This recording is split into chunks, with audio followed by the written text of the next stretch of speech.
It is now clear that Mr. Skripal and his daughter were poisoned with a military-grade nerve agent of a type developed by Russia. This is part of a group of nerve agents known as Novichok. Our knowledge that Russia has previously produced this agent and would still be capable of doing so, Russia's record of conducting state-sponsored assassinations, and our assessment that Russia views some defectors as legitimate targets for assassinations, the government has concluded that it is highly likely that Russia was responsible for the act against Sergei and Yulia Skripal.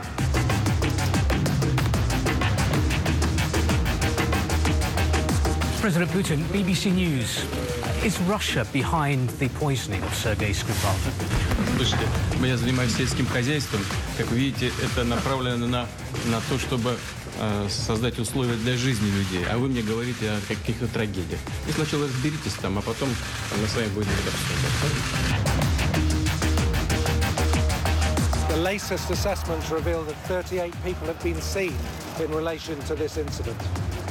Of those, 34 have been assessed, and I make this clear, have been discharged from hospital. 3 remain in hospital, and that is Sergei, Yulia, and Nick. And 1 person continues to be monitored as an outpatient, but is not showing signs at this time. Under the Vienna Convention, the United Kingdom will now expel 23 Russian diplomats who have been identified as undeclared intelligence officers. They have just 1 week to leave. I said that everything what is done today by the British government is absolutely unacceptable, and we consider this a provocation.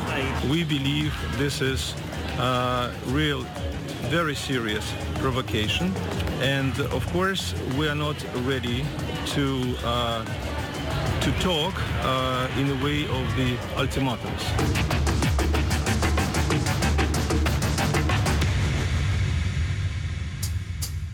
Hola, ¿qué tal? ¿Cómo les va? Muy buenas tardes. Bueno, saben ustedes, Pepe Gil Vidal está de vacaciones, que descanse, que disfrute. Nosotros acá vamos a seguir desarrollando y desandando todo lo que esta semana nos dejó como principales títulos a nivel de información internacional. Y esta síntesis que ustedes veían allí en el comienzo es el tema predominante en lo periodístico esta semana a nivel internacional. Es como de película cuando uno empieza a conocer los matices. Primero parecía un tema entre naciones. Decía nuestro propio Graf, Rusia y Londres y a Inglaterra o Gran Bretaña, pero en realidad se ha extendido. Vamos a ir hablando durante el transcurso de este TN internacional de este tema porque hay otras naciones que se están plegando a la posición de Gran Bretaña de acusar a Rusia de haber envenenado a un ex espía ruso que estaba residiendo en Londres o en las afueras de Londres. Justamente vamos a ver dónde comenzó todo. Tenemos a Rusia allí en este mapa en primer plano. De allí era Sergei Skripal, vendía información al servicio de inteligencia británico. Tenemos Inglaterra como otro de los actores de esta película, podemos decir. El 4 de marzo, ¿qué pasó? Antes de este desenlace, tenemos que decir que hubo un intercambio. Skripal estuvo preso en Rusia justamente por haber vendido información sensible a Gran Bretaña. Hubo un intercambio de espías. Gran Bretaña entrega a Rusia un espía. Rusia le entrega a Skripal y Skripal empieza a vivir otra vida sin problemas, con plata, porque justamente le habían pagado por toda esa información. Compra una casa así al contado en Salisbury, que es donde ocurre todo esto. El 4 de marzo, Sergei Skripal y su hija Yulia son encontrados inconscientes en un shopping, a la salida de un shopping, en una especie de plazoleta, en un banco, desmayados. Algunos creían que estaban borrachos y sin embargo habían sido atacados, se supone, por un agente nervioso, altamente peligroso y letal en muchos de los casos. Vamos a tomar contacto con Rusia. Estamos en contacto con George Filatov. Con él vamos a tratar de entender qué es lo que ha pasado desde lo diplomático. Acá te vemos, George. Gracias por este contacto con TN Internacional. Buenas tardes, buenas noches para vos. Buenas tardes.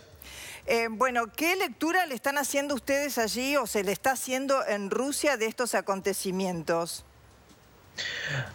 Bien, entonces, hablando sobre lo que nos dicen desde nuestros canales y lo que dicen nuestros medios, se dicen que, por supuesto, se niegan lo que dicen nuestras autoridades de Rusia, que no hay evidencias de que es Rusia que hizo esta cosa y de que no eran mostrados ningunas evidencias por parte británica.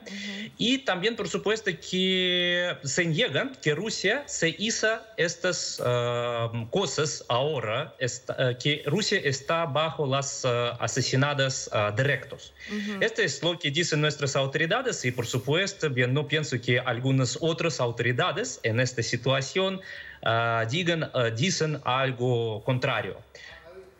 George, si se comprueba que efectivamente fue este agente Novichok, esta sustancia, digamos, que supuestamente desarrolló Rusia hace muchos años atrás, en épocas de la Guerra Fría, ¿podría estar este agente nervioso en otras manos que no sean rusas o que no sea del gobierno ruso? Porque se dice que es un elemento de uso estrictamente militar. Bien, es que Rusia ahora, hoy, dijo el representante del Ministerio de Asuntos Exteriores que Rusia nunca produjo este agente nervioso. Pero también la producción, según la información que tenemos, y tenemos esta fuente solo desde un libro, desde una persona que ahora vive en Canadá, que según su libro, según sus declaraciones, trabajé en la industria de producción de química soviética y según él participó en el proyecto Novichok. La producción de este Novichok fue en una Asia Central. Y este centro fue destruido y demolido después del colapso de la Unión Soviética con ayuda norteamericana. Y por supuesto, Norteamérica tiene acceso a estas facilidades.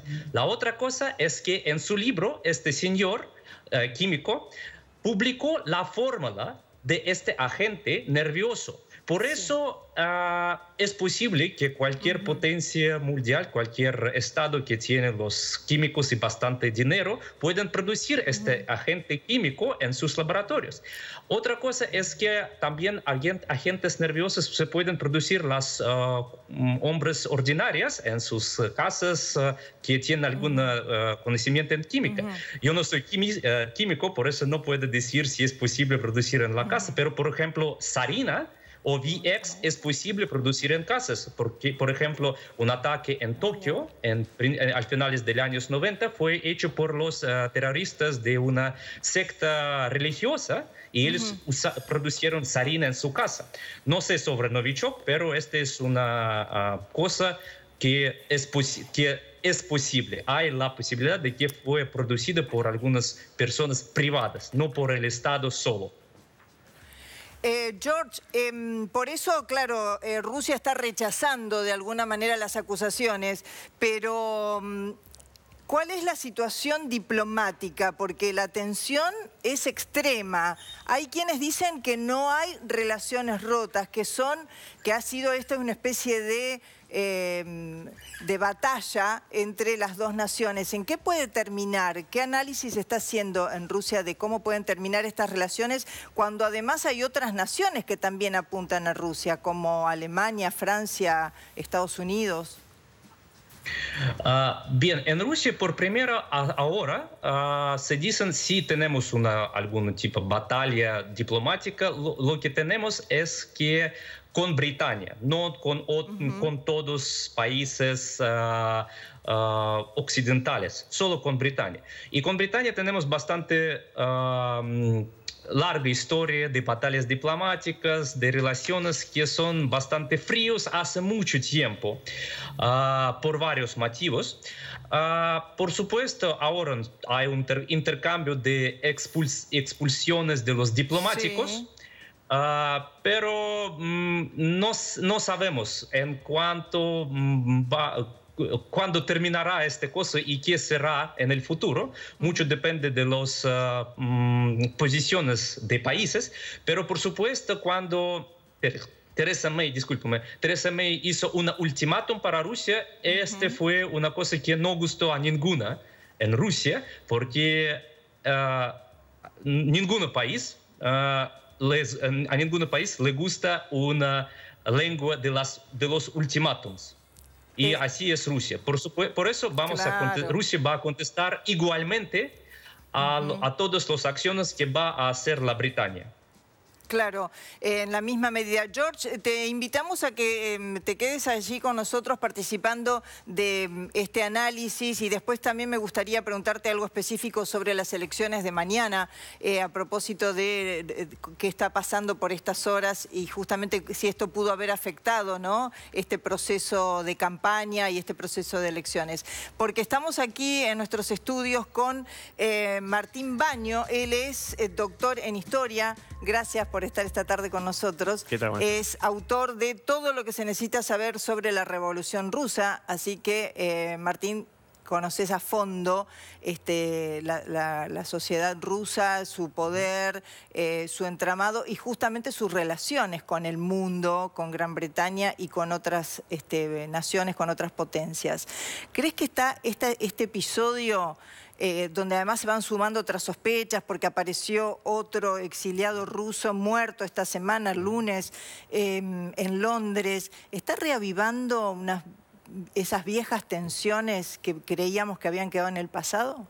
Bueno, esa es una interpretación que se hizo un poco rápido de este enfrentamiento como un revivamiento de la Guerra Fría, ¿no? Por ciertas características que tuvieron estos acontecimientos. Y en realidad la Guerra Fría fue un periodo particular de la historia y si comparamos vemos que no sería estrictamente volver a la Guerra Fría, porque por ejemplo en la Guerra Fría eran dos polos, ¿no? que se oponían, Estados Unidos y la Unión Soviética. Hoy más bien se tiende a pensar en un mundo unipolar o más bien bipolar, ¿no? con varios centros. También había un enfrentamiento ideológico muy fuerte, ¿no? Estados Unidos representando al capitalismo, a la Unión Soviética al comunismo, y ahí hay una disputa por dos modelos de mundo, si se quiere. Hoy eso ya no existe. E incluso en la Guerra Fría había como una paridad de fuerzas entre Estados Unidos y la Unión Soviética. Si bien Estados Unidos tenía quizás una leve ventaja, pero la amenaza soviética era muy fuerte. Hoy no se siente tanto y el poderío de Estados Unidos es mayor que cualquier otro, ¿no? De modo que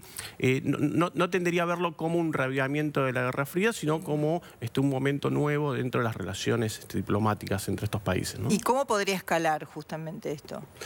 Bueno, decíamos que no hay ruptura todavía, que hay desplazamientos, hay de los diplomáticos, hay este tipo de muestras de no me gusta, yo creo que fuiste vos y te echo los diplomáticos y yo te hago lo mismo. Sí, tal vez pero hasta ahora parece que no está llegando a mayores, pero... No, por eso tal vez eso pueda quedarse en un nivel, digamos, de espuma, ¿no? En el sentido de que las mayores sanciones contra Rusia ya se aplicaron cuando fue el conflicto de Crimea hace unos años atrás, sobre todo sanciones de tipo económica que repercutieron en la economía rusa.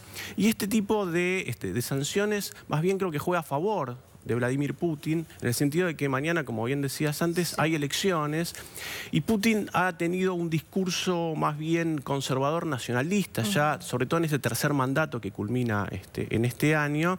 Y en ese sentido, este enfrentamiento, ¿no? Aunque sea en términos simbólicos con Occidente en general y particularmente con Estados Unidos, le sirve para reforzar precisamente su posición, ¿no? Putin viene sosteniendo un discurso en Rusia de enfrentamiento con Occidente y Estados Unidos. De hecho, hace unas semanas en la Asamblea Federal presentó un sistema de misiles nucleares que permite sortear el escudo antimisiles norteamericano. Por lo menos. Y, por ejemplo, el ministro de Cultura de Rusia, Vladimir Medinsky, lleva a cabo todo un plan de monumentos históricos y de series de TV y de publicaciones que apuntan a reforzar ese discurso nacionalista en Rusia y en donde se elige, ¿no? un enemigo que digamos, funciona a veces en en términos simbólicos, ¿no? Porque en la práctica sigue habiendo contactos, intercambios comerciales y demás. Claro, ¿no? ahora vamos a volver a Rusia en un ratito para ver justamente cómo impactó, ¿no?, en la campaña y en estas elecciones de mañana. Pero Mariana Cócaro tiene en nuestra redacción información sobre justamente las investigaciones que se están realizando con respecto a este sonado y escandaloso caso. Mariana, contanos. Así es, Silvia. Lo que te voy a mostrar es la base militar donde se estudia el agente nervioso que podría haber envenenado al doble agente ruso. Se llama Porton Down. Queda muy cerca de Salisbury, el lugar donde fue envenenado este agente. Sí. Y bueno, es la instalación militar más secreta de Reino Unido. ¿Qué hay ahí? Ahí se encargan de estudiar todo tipo de posible ataque con armas químicas. Ya tiene más de 100 años el lugar porque es una base militar, pero desde mediados del siglo XX empezaron a estudiar todo el tema de los ataques con armas químicas. Este lugar también, bueno, tuvo algunas polémicas porque se decía que probaban con humanos las armas químicas. Y bueno, y ahora vuelve a tomar, digamos, valor para el Reino Unido y de hecho van a invertir 48 millones de libras para nuevas investigaciones en armas químicas a partir de este hecho con el ex doble agente ruso. Perfecto. Vamos a volver en un ratito con Mariana también porque ella nos va a contar cuántos años hace que está Putin en el poder y cómo han sido justamente estos años al frente del gobierno ruso. Vamos a volver a Rusia ahora con George Filatov. Nos quedó pendiente, George, esto de cómo impactó todo este tema del espía envenenado en Gran Bretaña en la campaña rusa y si esto afectó en forma positiva o negativa a Putin. Bien, tengo que decir que en continuación de palabras del señor Baños, es que verdaderamente ahora y hace mucho tiempo en medios se presentan a Rusia como un país que está enfrente de todos, está encirculados de los enemigos, especialmente por los países occidentales. Por eso todas las acusaciones que se hizo por parte de Inglaterra, de Alemania, de Estados Unidos, se presentan como un apoyo de esta idea, que todos están en contra de Rusia. Y por supuesto, otra cosa es que, por supuesto, Skripal no recibe ningún apoyo por la pueblo rusa, porque, bien, para nosotros es una persona que traidó a nuestro país. Claro. Por eso, todas estas palabras de señora May es mirado como una nuevo ataque por parte de Inglaterra y es una nueva evidencia de lo que se dicen nuestras autoridades, que los países de Occidente siempre tienen un deseo de atacar a Rusia y de nuestro régimen. Clarísimo, George, te agradecemos mucho este contacto desde allí y seguimos en contacto en cualquier momento porque este tema se nota que va a continuar siendo, ¿no?, de los más resonados a nivel internacional. Muchas gracias y buenas tardes. Gracias.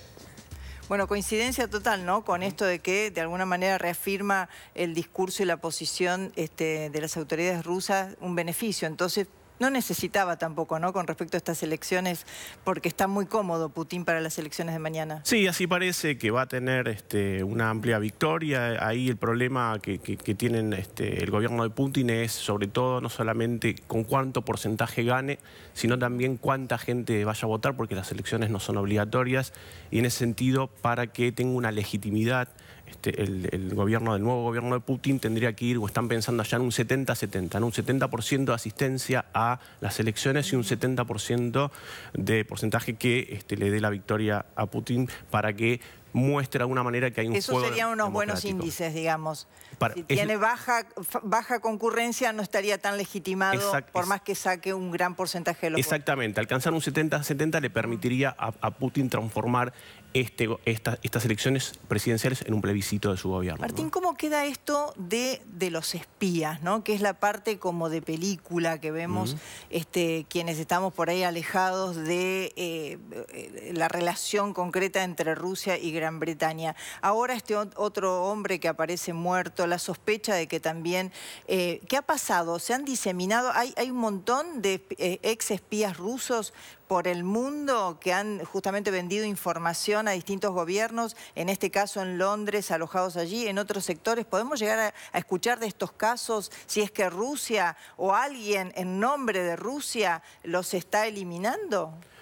Bueno, eso es algo que, digamos, es propio de la actividad de la inteligencia, ¿no? Sí. Justamente permanecer en el secreto o traficar información que sea que tenga valor para un supuesto enemigo, ¿no? En ese sentido, en la historia hay una larga cantidad de ejemplos en donde hay deserciones, hay búsqueda de candidatos para integrar la inteligencia rusa, e incluso dentro de la propia Rusia es un método que utiliza digamos el FSB, que es digamos un poco el heredero de la vieja KGB de la Unión Soviética. Está todo vivo, digamos, toda esta disciplina y este modus operandi, digamos, para tener información. No es una cosa que le pasa a Skripal porque es de otra época y, digamos... Bueno, hubo una serie de transformaciones a partir de la disolución de la Unión Soviética, ¿no? Y, digamos, hay una inteligencia que es un poco más discreta que la interna, que se encarga de la inteligencia externa, y el FSB, que es un poco el heredero del KGB, de hecho ocupa el mismo edificio, y utiliza un poco estas mismas tácticas, ¿no? De tratar de reclutar a gente, sobre todo aquellos que son opositores al régimen, ¿no? Con la amenaza de crear falsos cargos o incluso no renovar ciudadanía para aquellos que no son rusos, ¿no? De modo que, bueno, ahí se ve una continuidad. Si no está Rusia detrás de estos ataques, ¿quién está? Bueno, es difícil saberlo, ¿no? Precisamente por lo que te decía anteriormente, porque es una actividad que apunta a pasar desapercibida, ¿no? Dejar rastros, no dejar huellas. Claro. Si no, no sería una... Pero es posible de pensar que puede haber alguna fuerza, organismo o país que quiera hacer ver que es Rusia la que está detrás de estos ataques. Bueno, quedamos en el terreno de la... Sí, de la especulación. De la especulación y las hipótesis, ¿no? Pero, bueno, en un punto, como decía el colega, esto puede servirle a la propia Rusia y puede ser que Rusia esté fogoneando este tipo de acontecimientos para reforzar este discurso. También hay que tener en cuenta que cuando Rusia pidió las pruebas, Inglaterra no las envió, de modo que, bueno, ahí siempre va a quedar la duda en la nebulosa, exacto. ¿Hay Putin para rato? Bueno, por lo pronto parece ser que mañana va a ganar y entonces tendremos 6 años más de gobierno de Vladimir Putin. Él lo ayuda a su relativa juventud. En ese sentido ya sería el 4º mandato como presidente, ya hace 18 años que está en el poder, sea como presidente o como primer ministro, y acaba de anunciar, si no fue ayer, fue antes de ayer, precisamente un plan para incorporar a Rusia dentro de las 5 potencias económicas mundiales, de modo que, bueno... Una gran promesa. Por lo pronto, exactamente, Putin que tiene que resolver una fuerte crisis social y económica, ¿no? en el país. A propósito de esos 18 años que decías de Putin en el poder y que va por 6 más, está Mariana con más información sobre esto. Mariana. Exactamente, Silvia, estaban hablando 18 años en el poder y tenemos un cuadro comparativo para ver, miren, fíjense, ¿sí? Si podemos ver, Putin en Rusia ocupó lo mismo, porque tuvo un periodo en el que estuvo, bueno, como primer ministro de Medvedev, pero después, si comparamos con Estados Unidos, pasaron 4 presidentes. También pasaron en China 3, incluso China, ¿no? Estamos hablando de China.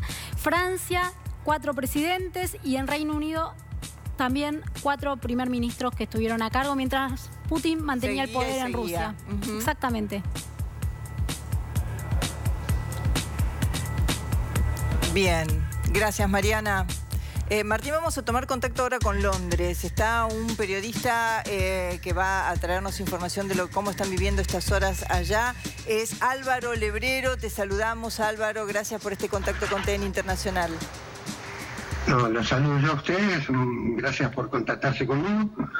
En fin, estamos a las órdenes para lo que quieran saber, para los que quieren interiorizarse de lo que está pasando acá. Sí, actualizar un poco lo que ha pasado en las últimas horas con respecto a la investigación allí en Salisbury, sobre todo, donde se decía que además de Skripal y su hija, que estaban gravemente afectados por este veneno, había varias personas que podrían haber estado alcanzadas por esto, y queremos saber si hay una especie de paranoia con respecto a este tema. ¿Qué dice la gente? ¿Está atemorizada de que este veneno pueda estar pululando en algún lugar público y que pueda afectarlos? ¿Ha habido una especie de colapso en los lugares de asistencia médica? La gente preguntando. Contanos un poco eso, el ambiente y cómo lo están viviendo.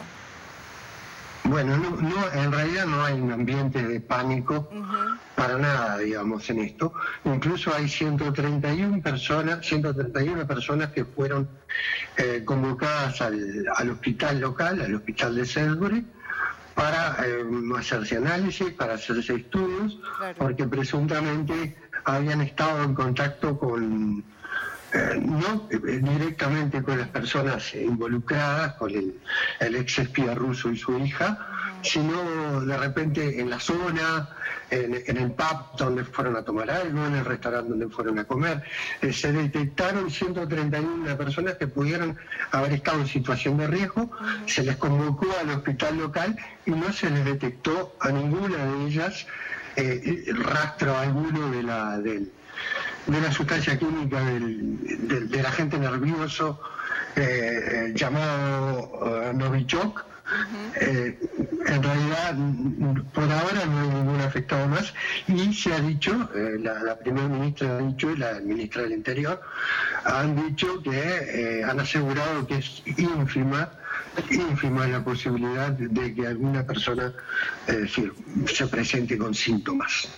En ese sentido no hay ningún tipo de problemas. Ahora, en cuanto al desarrollo del tema, sí, por supuesto, esto sigue, hay un intercambio de palabras muy fuerte entre ambos gobiernos. Sí. Digo, se ha llegado a emplear un lenguaje inclusive pueblerino, digamos, cercano al insulto, prácticamente, y esto se ha agudizado un poquito porque se encontró un espía, otro ex espía ruso,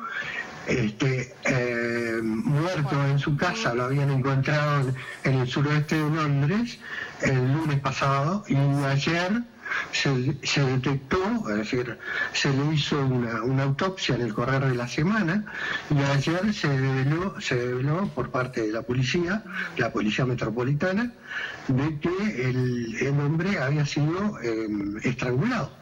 Claro. Es decir, se transformó en un asesinato. Lo que en principio se consideró una muerte natural, se consideró un asesinato. Y con este asesinato de otro ex espía ruso, llegan a 14 los crímenes cometidos en contra de los asesinatos cometidos en contra de esta gente. Son exiliados rusos en suelo británico.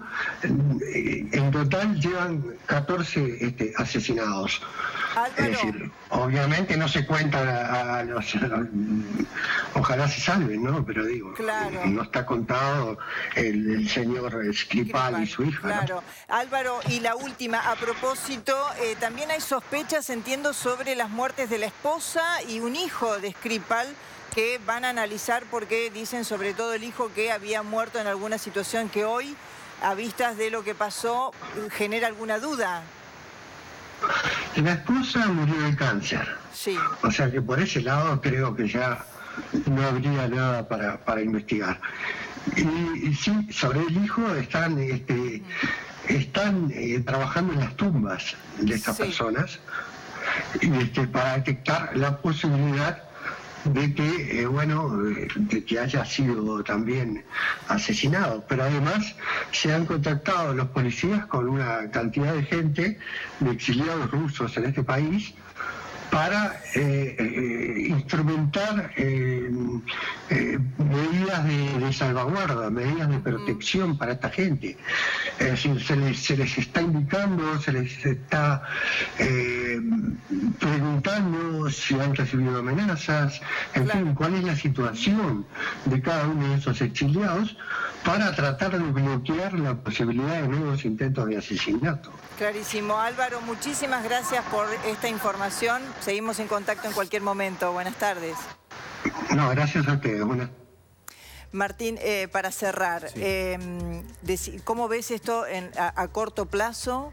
¿Un agravamiento de este enfrentamiento entre las naciones? ¿Un apaciguamiento tal vez por las dudas que ha generado hasta ahora la investigación? Bueno, hay que ver cómo sigue, por un lado, la investigación y por otro lado, cómo sigue el tema de las sanciones, que hasta ahora quedó solamente en el plano de expulsar diplomáticos, pero no ha habido sanciones mucho más graves, sobre todo para Rusia. Entonces, en ese sentido, como si se queda en ese terreno, bueno, no será demasiado duro para Rusia, ¿no? Muchísimas gracias, Por Martín, favor, gracias a ustedes. por tu aporte. Vamos a cambiar de tema. Nos vamos a ir a Estados Unidos y el anunciado y temido por algunos muro de Trump.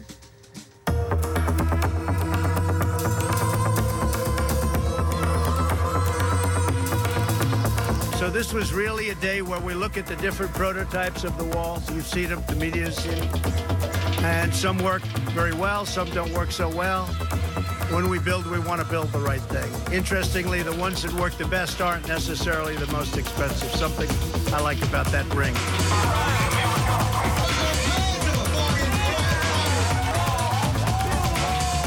Es una buena idea porque todo, hasta el padre, su Santo Padre, tiene murallas. México tiene sus murallas. China tiene sus murallas. ¿Por qué no acá, para no dejar entrar a la otra gente?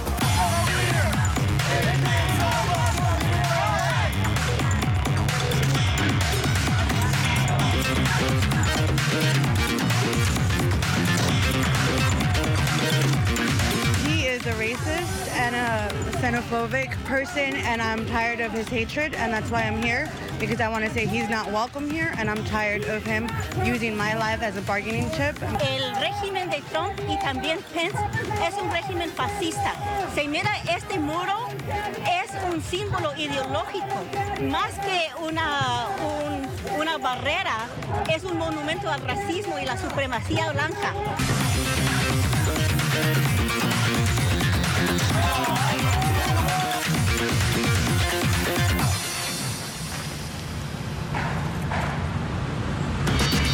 El muro, esto que lo llevó, podemos decir, a Donald Trump a la presidencia, porque fue una de las promesas de campaña y él sigue muy firme, cumplido apenas un poco más de un año en la presidencia de los Estados Unidos, con avanzar, aunque no tiene los recursos, y eso hasta ahora es la mayor traba. Si bien él había dicho en campaña que lo iban a pagar los mexicanos, por supuesto los mexicanos no están de acuerdo y el gobierno de México ha dicho que no van a poner un peso. Él está pidiéndole al Congreso estadounidense los recursos y hasta ahora tampoco los tiene. Vamos a repasar qué es lo que pretende Trump, que esta semana estuvo justamente en California, porque hay 8 empresas que tuvieron para participar en la licitación de quién va a construir ese muro, una obra tremenda, ¿no? Por la dimensión, y cada una tenía que hacer un prototipo y hicieron unos paneles, ustedes lo van a ir viendo mientras hablamos de esto, y él fue a ver y para elegir cuál es el que va finalmente a construir el muro que él promete cuando tenga la plata, por supuesto, no antes. Aquí van a ver ustedes lo que sería la extensión del muro, ¿no? Para dividir a los Estados Unidos de México y evitar los inmigrantes que cruzan por distintos... Hay en algunos tramos, como ustedes ven acá, el muro de Donald Trump es todo lo que va a ir pintado así, todo en su extensión, y los tramos en rojo son los que ya tienen algún tipo de barrera construida. Ustedes ahí en el clip de apertura de este tema veían, ¿no?, algunas personas saltando. Evidentemente Donald Trump está pretendiendo otra estructura, muros muchísimo más altos, con totalmente lisos, que no se puedan escalar, y además prometió que iban a tener tanto de alto como de profundo, cosas que tampoco puedan cavar y poder pasarlo. Bueno, cuestiones que todavía están en los planes de Trump porque no se han podido concretar. Estamos ahora con Luis Alvarado en contacto por vía Skype, a ver si lo veo por acá, analista republicano. Acá están, miren, los muros. Ahí te vemos, Luis, ¿qué tal? Buenas tardes. Saludos desde Puerto Rico, estamos aquí visitando a la gente puertorriqueña hoy. Ah, mira qué lindo, Puerto Rico, que disfrutes. Contanos, Luis, ¿cada vez está más cerca el muro que pretende Trump, ahora que hemos visto que incluso hay 8 prototipos y que hay una cantidad de empresas que están tratando y compitiendo para poder construirlo? ¿O sigue siendo una fantasía? Por el momento es una fantasía porque para hacer un muro necesita los recursos y los únicos que pueden autorizar los recursos es el Congreso y el Congreso no ha tenido la oportunidad o la fortaleza de llegar a un acuerdo porque los demócratas quieren que también exista un tipo de camino de legalización a los Dreamers. O sea, y si los Dreamers no son legalizados, ellos no van a acceder a ningún tipo de fondos para construir este muro hasta que haya un tipo de camino. Para que haya un acuerdo entre los republicanos y demócratas, no habrá muro. O sea que el tema de los Dreamers es la moneda de cambio. Si Trump le asegura la permanencia a los Dreamers en Estados Unidos, los demócratas aprobarían entonces los recursos para el muro. Correcto. Yo estaba en Washington este lunes y martes en agendas con los republicanos y hasta este punto te digo que no he visto yo ningún tipo de camino para que lleguen a un acuerdo para que los Dreamers ni el muro puedan ponerse en la mesa para en verdad negociar concretamente para llegar a un acuerdo. Y concretamente, ¿te parece lejano? Pero Trump había, de alguna manera, se había comprometido a calmar un poco el tema de los Dreamers, a darle algún tipo de seguridad. Vos decís que no, que esto evidentemente es un tema que todavía tiene mucho tramo por recorrer. Correcto, porque como cualquier político que te dice que quiere hacer una cosa, a la hora de las horas, cuando llega al punto de negociación, se hizo para atrás y no se concretó nada. Claro, y eso sigue preocupando sobre todo a los jóvenes, ¿no? Que han crecido allí en los Estados Unidos y que, bueno, no tienen sus papeles. Te quería preguntar acerca del tema del costo. Más allá que el Congreso lo apruebe, ¿los contribuyentes están convencidos de que sus dineros vayan a la construcción de este muro? Bueno, entendemos de que todo país es soberano y tiene derecho a cuidar sus fronteras. El muro ya existe, lo que están hablando ellos son refuerzos más que todo tecnológicos, no el muro en sí. Yo creo que el muro que está presentando Donald Trump es una pantalla simple y sencillamente para actos de campaña, para promover que los republicanos vean de que él está siendo exitoso en sus promesas de campaña, que es totalmente diferente a lo que en verdad se ocupa para proteger la frontera. Claro, Luis, no te despedimos, te quedás con nosotros porque tenemos acá a Juan Negri, él es un experto en ciencias políticas con el cual vamos a seguir también analizando este tema. Juan, gracias por estar esta tarde en TN Internacional. ¿Ves esto, lo que hizo Trump, los modelos de los muros, como un avance? ¿Vos crees que esto se concreta en un relativo corto plazo? No, la respuesta corta es no. Es decir, Trump no va a construir un muro en la cantidad de kilómetros, 30.000 kilómetros de frontera Estados Unidos-México. O sea, no va a terminar su mandato con todo el muro construido. Lo que va a hacer, un poco lo señaló Luis, es en algunos puntos reforzar, lo cual es lógico, Obama también lo hacía, reforzar algunos puntos y mostrar que va a poner algunos de estos muros que estuvo haciendo shopping el otro día en algunas zonas, clave, pero no va a terminar construyendo un muro por toda la frontera. ¿Se cierra cada vez más Estados Unidos, además de por el lado de los inmigrantes con este muro, por el lado de la economía? ¿Hay más proteccionismo? ¿Qué Estados Unidos tenemos que esperar en los próximos 2 años?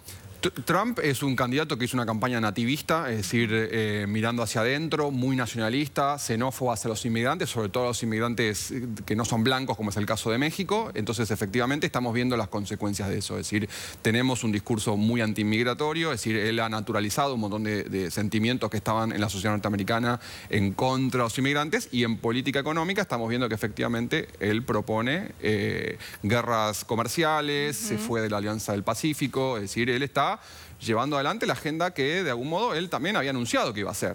Pero también está recibiendo represalias, ¿no?, de Europa, concretamente la Comunidad Económica Europea, que amenaza con también poner aranceles a productos estadounidenses si aquella falta de fluidez en lo comercial ocurre. Por supuesto, todas las acciones políticas tienen consecuencias.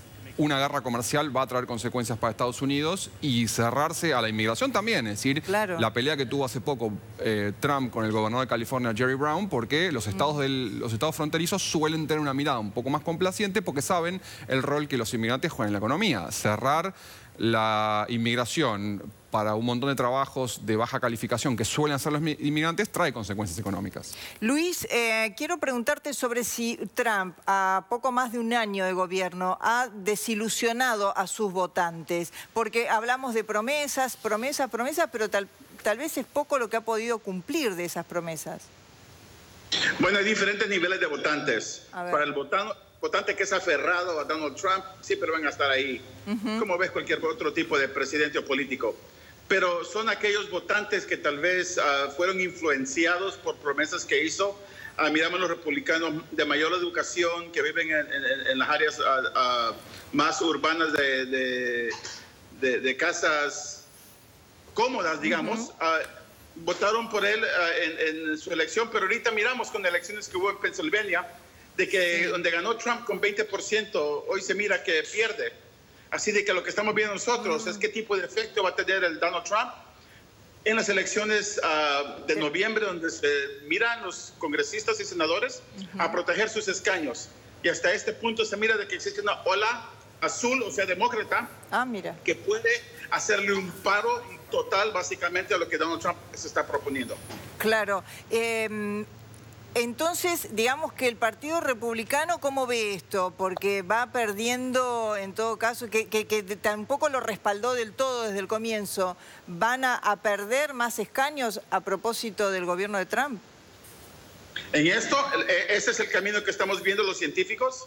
Estamos viendo el tipo de votante que está empezando a salir a las elecciones primarias para la elección de noviembre y las elecciones especiales. Y hasta este punto se ve que los demócratas tienen un camino para poder tomar control del Congreso y del Senado, pero también los demócratas tienen sus problemas internos porque entre ellos mismos hay una guerra civil entre los más alineados hacia la izquierda y los moderados demócratas. Así de que está de estrategias entre los dos partidos ver cómo influenciamos que el candidato en verdad gane los escaños para en verdad mantener control de un partido o del otro. Claro. Juan, ¿cómo ves esta situación de Trump con su propio partido que nunca lo respaldó del todo y ahora teme que justamente pierdan votos a propósito de la política de Trump? Bueno, efectivamente, lo que ocurre es que hay elecciones de mitad de mandato muy pronto este año, y entonces ha habido elecciones especiales para elegir senadores que por alguna razón tuvieron renuncias, etcétera, donde en estados típicamente republicanos ganaron los demócratas, por ejemplo, Alabama. Entonces, efectivamente, muchos miembros del Senado, por ejemplo, tratan de despegarse porque ellos buscan su reelección y no quieren quedar pegados a la imagen de Trump. Pero hay un núcleo duro de votante republicano que está muy a tono con el discurso xenófobo de Trump, que por supuesto lo apoya. Y la economía, porque está viviendo una buena etapa y eso de pronto al presidente que esté de turno lo ayuda. Por supuesto, la economía anda bien, no sabemos cuánto va a durar. Muchos dicen que esto es herencia en realidad del razonablemente buen gobierno de Obama, pero el desempleo es bajo, por ejemplo, 4%, así que por el momento la economía no es un lastre para Trump. Y a Luis le quiero preguntar sobre, uno de los enfoques de Donald Trump con la economía justamente, que era, bueno, incentivar la producción nacional y reactivar incluso algunos sectores. ¿Lo ha logrado o todavía está a medio camino?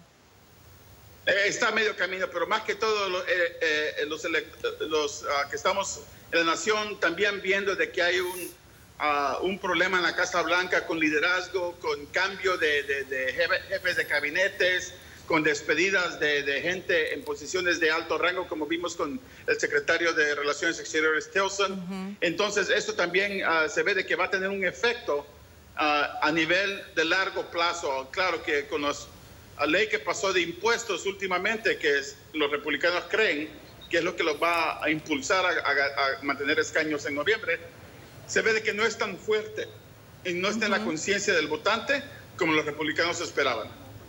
Luis, muchísimas gracias por la información. Que sigas disfrutando de Puerto Rico. Un placer. Saludos a todo Sudamérica. Gracias. Seguimos en contacto seguramente en cualquier otro momento. Última para Juan Negri, que está con nosotros. ¿Hay reelección de Trump? ¿Lo ves en un futuro como un presidente consolidado y que a su estilo, que ha sido por ahí ampliamente criticado, puede seguir una carrera política más allá de estos 4 años? Yo creo que sí, creo que las posibilidades de Trump ser reelecto son altas, pero no creo que sea un hecho consumado ya, pero son altas. Es decir, en Estados Unidos tiene un sistema electoral muy particular donde, manteniendo los bastiones de lealtad, puede ser reelecto y de hecho, como ocurrió en el 2016, sin la mayoría de los votantes. Lo que va a ser clave van a ser los 2 años últimos de mandato. Es probable que los demócratas ganen mucho terreno en el Congreso y si se llega a obstaculizar, si los demócratas obstaculizan la agenda de Trump, eso puede traerle problemas a él. Y hay que ver cómo funciona la economía. Estas guerras comerciales probablemente traigan a una recesión. Juan, muchísimas gracias por toda tu opinión. Vamos a cambiar de tema nuevamente y nos vamos a ir a Venezuela, que teme Maduro una rebelión militar. Denunciamos la detención arbitraria del coordinador general del Movimiento Amplio Desafío de Todos, Mayor General Miguel Rodríguez Torres, por parte del gobierno del señor Nicolás Maduro. Nosotros no somos ni terroristas, ni somos violadores de la Constitución, ni estamos buscando el poder por un golpe de Estado. De manera que no está preso porque es de oposición. No. Está preso porque en una investigación fueron detenidos unas personas con planes concretos para desestabilizar el país en estas fechas y las personas allí involucradas lo nombran a él como una de las personas participantes. Esa es la razón por la que está detenido. Pido al presidente Maduro que tome muy en cuenta esta situación y le pido al ministro Padrino López, nuestro amigo personal y amigo personal de compañero de mi hijo, que si algo le pasa al mayor general, ellos dos son los responsables de su vida y de su seguridad personal.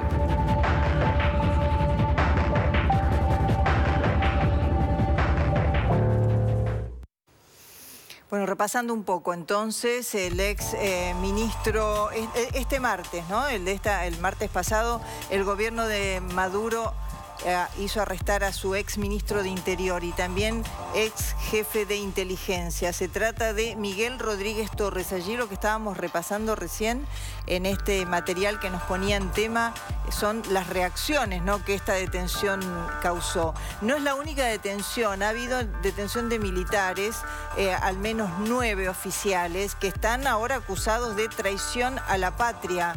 ¿Por qué? Porque se teme que haya una situación interna en las fuerzas, que recordemos que tenemos que decir claramente que es lo único que sostiene prácticamente a Maduro en el poder.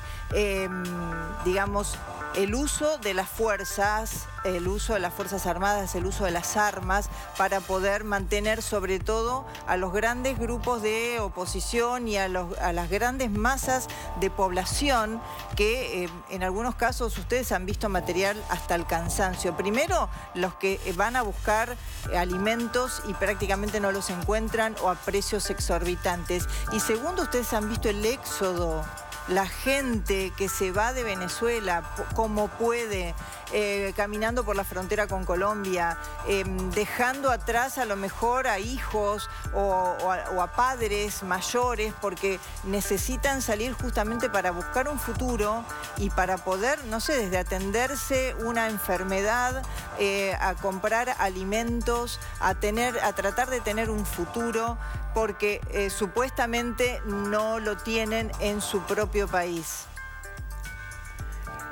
Vamos a tomar contacto con Caracas, con Álvaro Algarra.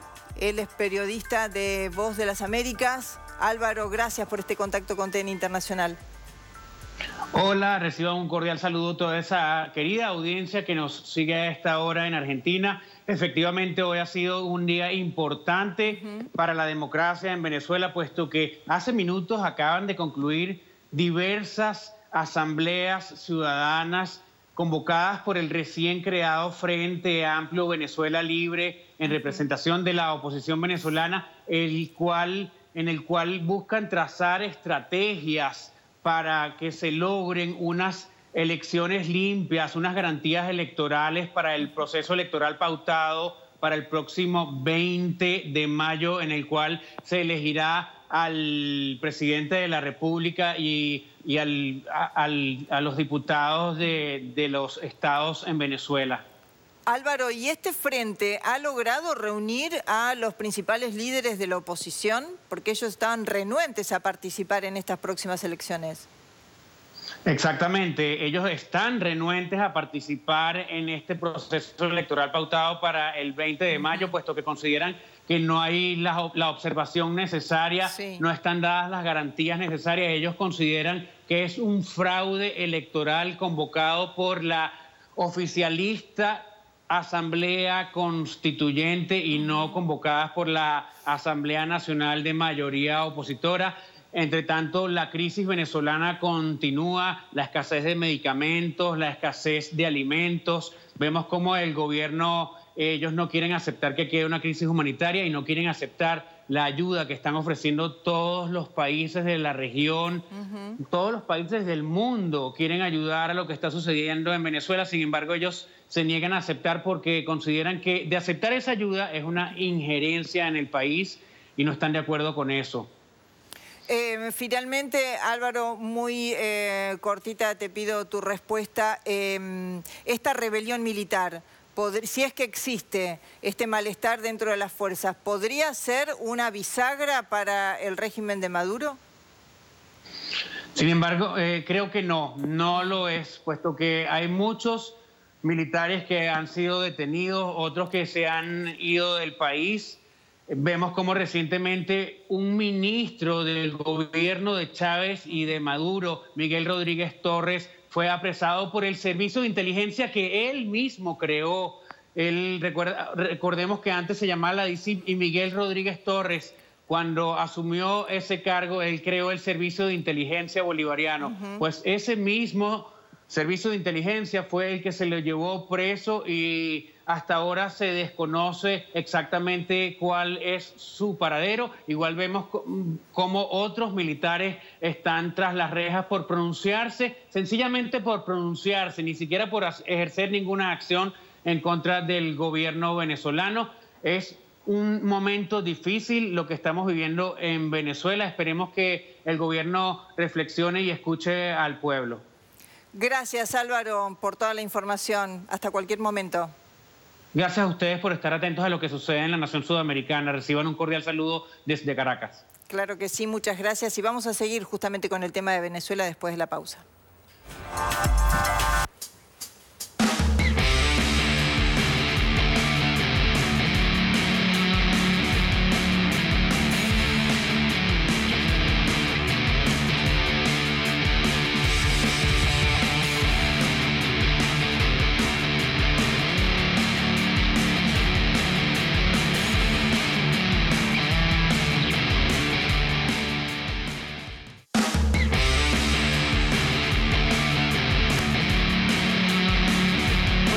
De Venezuela, que ha detenido a un ex ministro y está pidiendo la detención de una ex fiscal. Mariana. Sí, así es. Bueno, desde el jueves el gobierno de Venezuela pidió la captura internacional de Luisa Ortega. ¿Quién es Luisa Ortega, Silvia? Te recuerdo, es la ex fiscal general de Venezuela. Ella huyó del país con su marido, que es un ex chavista también, que realmente adhirió al régimen desde la primera ola, pero bueno, ellos se vieron forzados también a huir por este como endurecimiento del régimen de Maduro, ¿no? Bueno, ella desde que se fue en agosto del año pasado no se cansa de denunciar las atrocidades que comete el gobierno de Maduro y acaba de denunciar ayer viernes a Maduro y 2 funcionarios más por supuestos delitos de lesa humanidad. Bueno, ella hoy dio una conferencia de prensa en Madrid, donde se encuentra ahora, y dijo que espera que esta captura, si se hace realidad, los espera en las puertas de Interpol. Obviamente, Interpol, ella dice esto porque está segura que Interpol no actuaría a favor de Venezuela en este caso. Perfecto, Mariana, ahí vemos esta situación, esta mujer que dice además tener documentación que compromete a Diosdado Cabello, que es un hombre fuerte, ¿no? El número 2, podemos decir, después de Maduro. Sí, así es, porque bueno, esta semana justo estuvo Julio Borges en El País y también contó un poco la historia de cómo se fueron separando sus aliados, ¿no? de Chávez. Chávez tenía 5 fieles, entre ellos Maduro, Diosdado, este último que fue perseguido esta semana. Y bueno, y Maduro se fue encargando, como hablando mal y pronto, de limpiar a cada uno de ellos. Y el que queda cerca de él en este momento es Diosdado Cabello, pero no se sabe hasta cuándo, ¿no? Clarísimo, gracias Mariana. Temas que van a seguir seguro estando en la primera plana de la información internacional los próximos días. Y ustedes lo van a tener el próximo sábado a esta hora, a las 2 de la tarde por TN, toda la información como siempre. Saludos, gracias por habernos acompañado.